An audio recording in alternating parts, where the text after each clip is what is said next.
Sebuah ungkapan Hadrat Khalifatul Masih Ats-Tsalis rahimahullah ta'ala sangat berkesan di hati saya, yang menyatakan bahwa khalifah dan jemaat adalah dua nama dari satu wujud yang sama.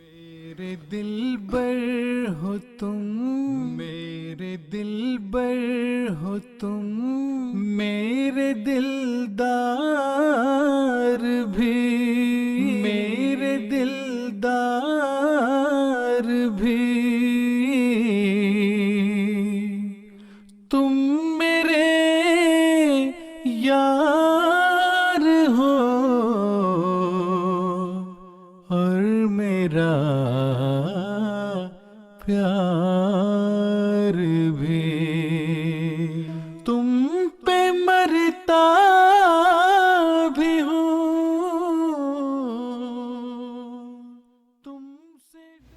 Jemaat Ahmadiyah memiliki nikmat khilafat yang sungguh agung.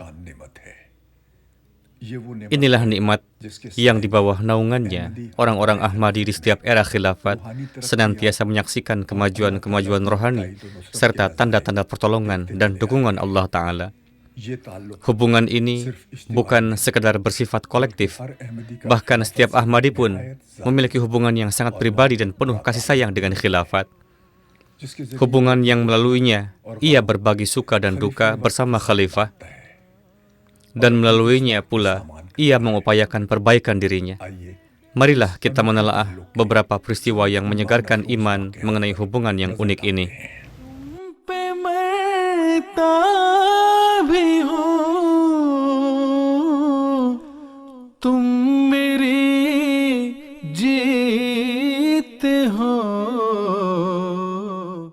Pertama-tama, marilah kita menoleh ke masa awal khilafat, ketika sistem yang penuh berkah ini dimulai melalui Hadrat Khalifatul Masih Al-Awwal radhiyallahu anhu.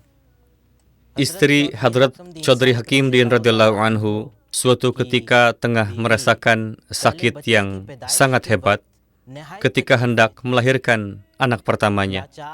Dalam keadaan tak berdaya, Chaudhry Sahib pun pergi ke rumah Hadrat Khalifatul Masih yang pertama radhiyallahu anhu. Beliau bertanya kepada penjaga, apakah bisa mulakat dengan huzur? Penjaga menjawab dengan negatif. Namun, di dalam rumah, Hadrat Khalifatul Masih yang pertama radhiyallahu anhu mendengar suara itu dan bertanya, siapa itu? Penjaga menjawab bahwa Chaudhry Hakim-Din, pegawai asrama, telah datang. Hadrat Khalifatul Masih yang pertama radhiyallahu anhu bersabda, persilahkan masuk. Maka Hadrat Chaudhry Hakim-Din radhiyallahu anhu pun menceritakan seluruh perkaranya kepada Hadrat Khalifatul Masih yang pertama radhiyallahu anhu. Beliau memohon doa untuk kemudahan persalinan. Huzur masuk ke dalam rumah, lalu keluar lagi dengan membawa sebuah kurma. Beliau berdoa atas kurma itu, lalu memberikannya kepada Chaudhry Hakim-Din dan bersabda, berikan ini kepada istri Anda untuk dimakan. Dan ketika anak Anda telah lahir nanti, kabari saya. Maka terjadilah demikian. Chaudhry Hakim-Din memberikan kurma itu kepada istrinya, dan dengan karunia Allah Ta'ala, tidak lama kemudian, persalinan pun terjadi. Setelah persalinan, terlintas dalam benak Chaudhry Hakim-Din bahwa kini tidak sepantasnya lagi mengganggu huzur untuk kedua kalinya.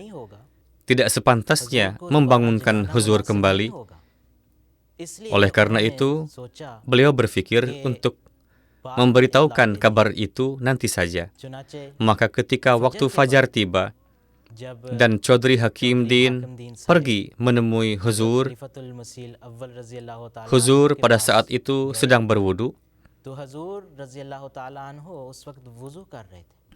Chaudhry Hakim-Din menyampaikan kabar bahwa Huzur, seorang anak perempuan telah lahir. Huzur radhiyallahu anhu bersabda, Anda sudah memberikan kurma itu kepada istrimu, dan setelah itu Anda tidur dengan tenang. Seandainya Anda mengabari saya pun akan bisa beristirahat. Namun, sepanjang malam saya terus berdoa untuk istri Anda. Inilah kasih sayang yang dimiliki para khalifah terhadap para pengikutnya. Ketika Chaudhry Hakim-Din sedang menceritakan peristiwa ini, air matanya mengalir tanpa tertahan. Beliau berkata, betapa jauhnya antara Hakim-Din seorang pion dengan Nuruddin yang agung. Alhamdulillah. Apakah ada pemimpin duniawi yang dapat memberikan contoh kasih sayang seperti yang terjalin antara Khalifah Jemaat Ahmadiyah dengan jemaatnya? Rangkaian kasih sayang dan kelembutan ini tampak semakin meluas pada era khilafat berikutnya. Masa khilafat Hadrat Khalifatul Masih yang kedua radhiyallahu anhu yang berlangsung selama 52 tahun, di mana khilafat berpindah dari Qadian ke Rabwah. Di satu sisi penuh dengan kemajuan bagi para Ahmadi, dan di sisi lain senantiasa menjadi penawar duka mereka. Beliau radhiyallahu anhu bersabda, apakah ada perbedaan antara kalian dengan mereka yang telah berpaling dari khilafat? Tidak ada perbedaan sedikit pun. Namun tidak, ada satu perbedaan yang sangat besar, yaitu bahwa bagi kalian ada seseorang yang menyimpan kepedihan kalian, yang mencintai kalian, yang menganggap duka kalian sebagai dukanya sendiri, yang merasakan penderitaan kalian sebagai penderitaannya sendiri, yang berdoa kepada Allah untuk kalian. Namun bagi mereka, yakni yang telah berpaling dari jemaat, tidak ada yang demikian. Ia, yakni khalifah, memikirkan kalian, merasakan kepedihan kalian, dan ia terus merintih di hadapan Tuhannya demi kalian. Namun bagi mereka, tidak ada yang demikian. Jika seseorang memiliki satu orang yang sakit, ia tidak dapat tenang. Namun dapatkah kalian membayangkan keadaan seseorang yang bukan ribuan, melainkan jutaan orang yang sakit berada dalam tanggungannya? Maka kebebasan kalian tidak berkurang sedikit pun. Ya, bagi kalian, seorang yang bebas seperti kalian juga telah dibebani dengan tanggung jawab yang sangat besar.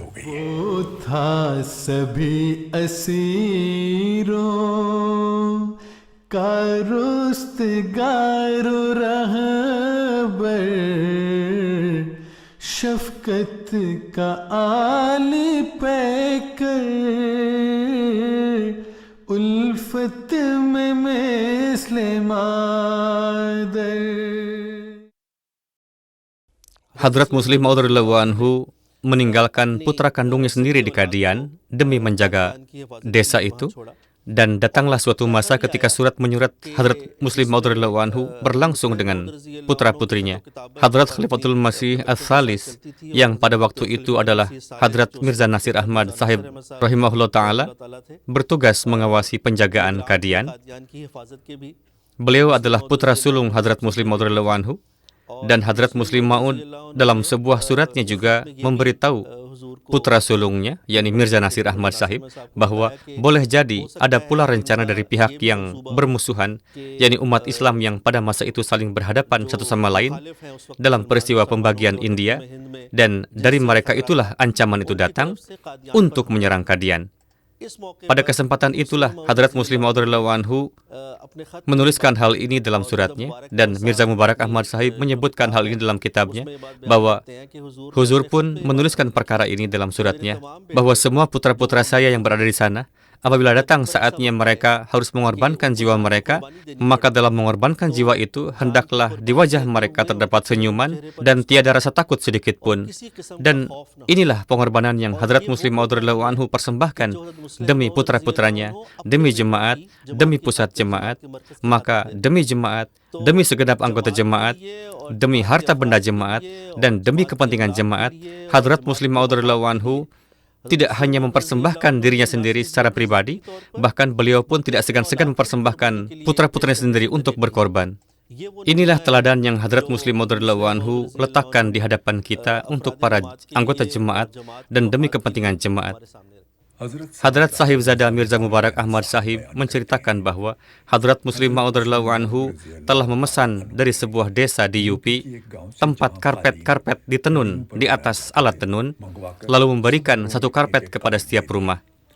Baru beberapa hari berlalu, seorang wanita Ahmadi yang sudah lanjut usia dari sebuah desa di sekitar Qadian datang menemui ayahanda, yakni Hadrat Muslim Maud radhiyallahu anhu, mengenakan khadar, berkaki telanjang, dengan kaki berlumur tanah. Saat itu Hadrat Muslim Maud sedang duduk di ruangan yang sama tempat karpet itu terhampar, wanita itu masuk langsung ke dalam ruangan tanpa canggung. Sementara itu, seseorang dari dalam rumah merasa keberatan karena wanita itu masuk dengan kaki penuh tanah ke atas karpet. Tidak ada seorang pun yang mengucapkan sepatah kata pun. Namun pandangan tajam Hadrat Muslim Maud segera menangkap bahwa sikap itu telah dianggap tidak berkenan.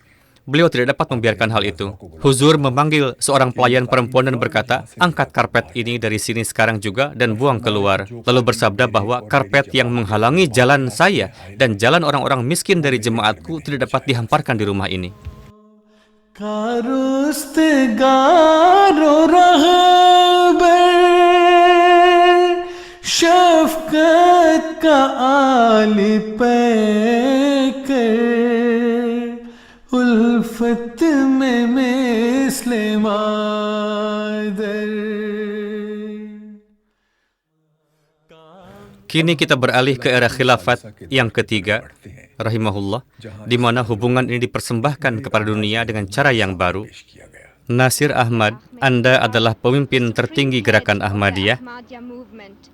Peranan apa yang dimainkan gerakan ini dalam Islam?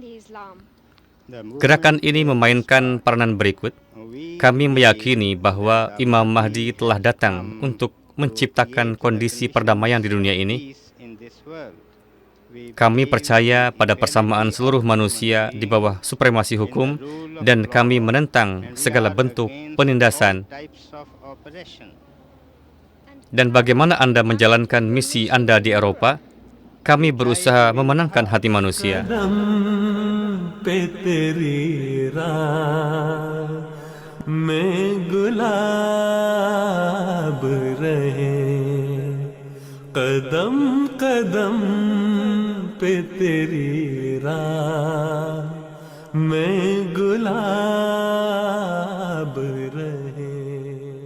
Sebuah peristiwa yang dikisahkan langsung oleh Hadrat Khalifatul Masih Ats-Tsalits rahimahullah. Beliau bersabda bahwa seorang dari Rabwah telah mengirimkan surat kepada saya yang menyatakan bahwa 2 orang kerabatnya telah dijatuhi hukuman mati. Adapun pelaku kejahatan yang sebenarnya telah lolos, sementara mereka yang sejatinya bukan pelaku justru dijatuhi hukuman mati. Secara lahiriah tidak ada kemungkinan untuk selamat. Maka saya pun menulis bahwa saya akan berdoa. Allah Ta'ala Maha Kuasa dan Maha Penyayang. Tidak ada sesuatu pun yang mustahil baginya. Kemudian beberapa hari kemudian, saya menerima surat bahwa atas kurnia Allah Ta'ala, pengadilan telah membebaskan mereka dari tuduhan kejahatan tersebut. Alhamdulillah. Hadrat Khalifatul Masih yang ketiga rahimahullah bersabda bahwa pada tahun 67 di Copenhagen, Denmark, beberapa pendeta Kristen datang menemui saya. Salah seorang dari mereka bertanya kepada saya, "Apa kedudukan Anda dalam jemaat Ahmadiyah?" Saya menjawabnya bahwa menurut saya pertanyaan Anda tidak tepat karena kami berpandangan bahwa imam jemaat Ahmadiyah dan jemaat Ahmadiyah itu sendiri adalah 2 nama bagi satu hal yang sama, yakni khalifah dan jemaat. Keduanya bersatu membentuk satu wujud. Oleh karena itulah tugas khilafat adalah berusaha menghilangkan penderitaan jemaat. Khalifah berdoa untuk Anda. Terkadang khalifah menghadapi keadaan sedemikian rupa sehingga selama berminggu-minggu ia berdoa untuk Anda sepanjang malam. Seperti pada keadaan tahun 74 yang mengharuskan beliau berdoa dengan sungguh-sungguh. Menurut saya, selama 2 bulan saya sama sekali tidak dapat tidur. Berbulan-bulan telah berlalu dalam doa-doa.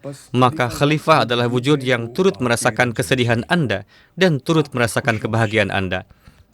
Hadrat Khalifatul Masih yang ketiga rahimahullah tidak diragukan lagi merupakan perwujudan doa bagi para anggota jemaat.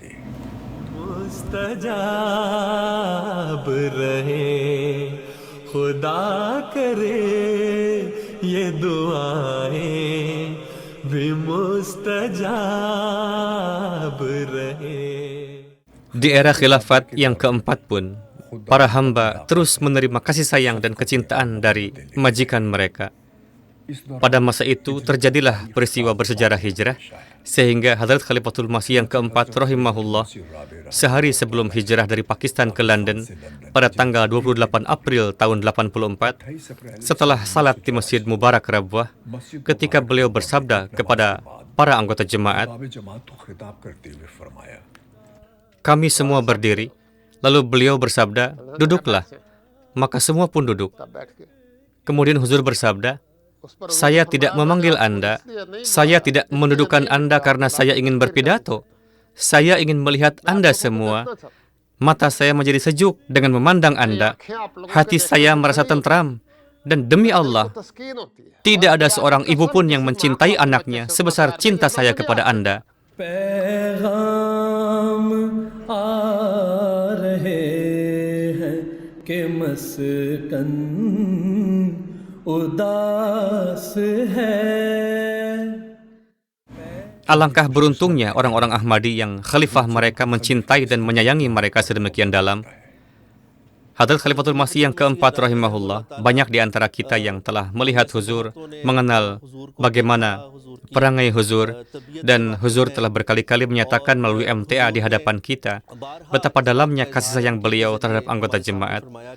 Salah satu contohnya terdapat dalam kitab Tarikh Ahmadiyat berkenaan dengan Liberia, di mana pada suatu masa keadaan menjadi sangat genting dan parah, sehingga mubalik kita yang bernama Muhammad Yunus Sahib yang berada di sana menghilang.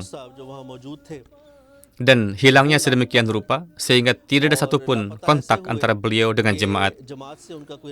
Ketika tidak ada kontak dengan jemaat, maka Huzur setiap hari menanyakan dari sini, apakah ada kabar darinya, apakah ada informasi tentang dirinya, dan yang didapati hanyalah bahwa tidak ada kontak sama sekali dengan Pak Mubalik tersebut.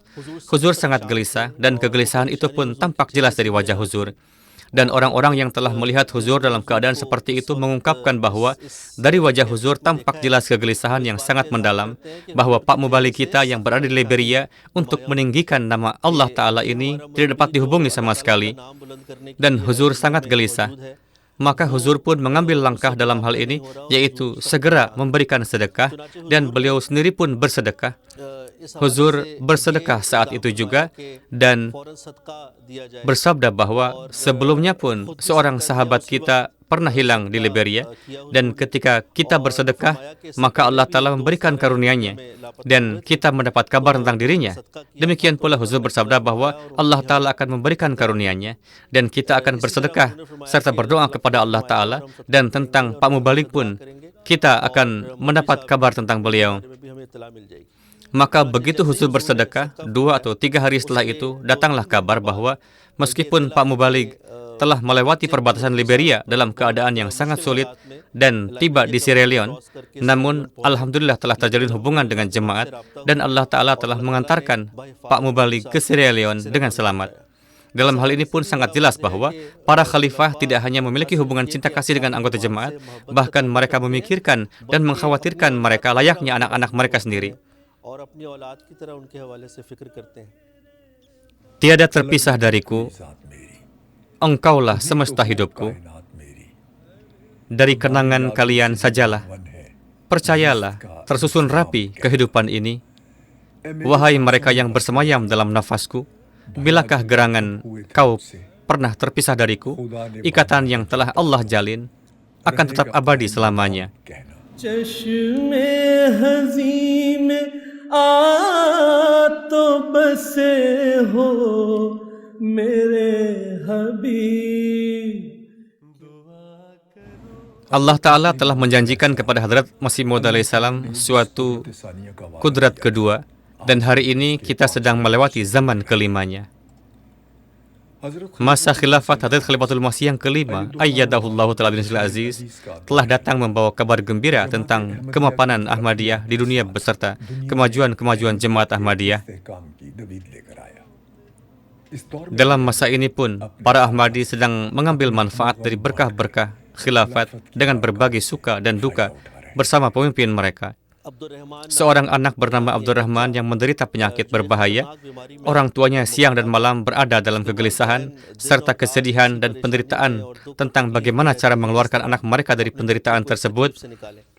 Maka ketika Huzuri Anwar ayyadahullahu ta'ala binazil aziz sedang melakukan kunjungan ke Jerman, pada hari-hari itu pula para dokter memeriksa anak ini, dan para dokter telah memperjelas kepada orang tuanya bahwa kondisi jantungnya sedemikian rupa sehingga jantungnya harus ditransplantasi, yakni penggantian jantung sepenuhnya adalah suatu keharusan. Selain itu, tidak ada kemungkinan untuk menyelamatkan nyawanya. Maka Huzuri Anwar ayyadahullahu ta'ala binazil aziz pada masa yang sama, itulah masa ketika para dokter menyampaikan hal tersebut kepada anak ini sedang berkunjung ke Jerman. Orang tua anak ini, sebagaimana layaknya setiap keluarga Ahmadi yang tulus, memiliki keimanan yang teguh dan tidak tergoyahkan terhadap doa-doa Khalifatul Masih, dan mereka senantiasa mencari kesempatan agar kemanapun Huzur Anwar pergi, mereka dapat dengan cara apapun menghadap Huzur Anwar bersama anak mereka, sehingga pandangan penuh kasih sayang dan kelembutan Huzur Anwar tertuju kepada mereka, dan anak ini dapat mengambil manfaat dari doa-doa Huzuri Anwar serta memperoleh berkat dari karunia Huzur. Maka di salah satu tempat seperti itu, ketika Huzur Anwar sedang melintas, para anggota tim keamanan memandang ke arah mereka. Pandangan Huzur Anwar pun tertuju kepada mereka, dan Huzur mengarahkan perhatiannya kepada anak ini, lalu mendekatinya dan menanyakan keadaan anak ini kepada ayahnya. Dan ketika ayah anak ini memberitahukan bahwa anak ini menderita penyakit jantung, Huzur pun bersabda bahwa pasangkanlah jantung singa kepada anak ini. Kata-kata doa ini terbukti menjadi kata-kata yang begitu ajaib bagi anak ini, karena Huzur ayyadahullahu ta'ala binazil aziz tidak hanya mengucapkan kata-kata ini untuk anak ini, melainkan sebagaimana sudah pasti semua khulafa mendoakan anggota jemaat, mengkhawatirkan anggota jemaat, dan bersedih hati demi mereka. Huzur Anwar ayyadahullahu ta'ala binazil aziz tidak hanya mendoakan anak ini selama masa tinggalnya di Jerman, melainkan setelah kembali pun beliau terus mendoakannya. Dan salah satu buktinya adalah bahwa Huzur Anwar berkali-kali menanyakan kepada beberapa penanggung jawab di Jerman mengenai kesehatan anak ini, padahal saat itu Huzur sendiri sedang berada di UK. Namun Huzur berkali-kali menanyakan kepada beberapa penanggung jawab Ahmadi di Jerman mengenai keadaan dan kesehatan anak ini, bahwa bagaimana keadaannya, dan rangkaian doa pun terus berlanjut karena orang tua anak ini senantiasa menulis kepada Huzur untuk memohon doa, dan mereka juga menulis mengenai kondisi anak tersebut. Dan tibalah pula suatu tahap di mana jantung yang sesuai anak ini, yang cocok untuknya, tidak juga ditemukan.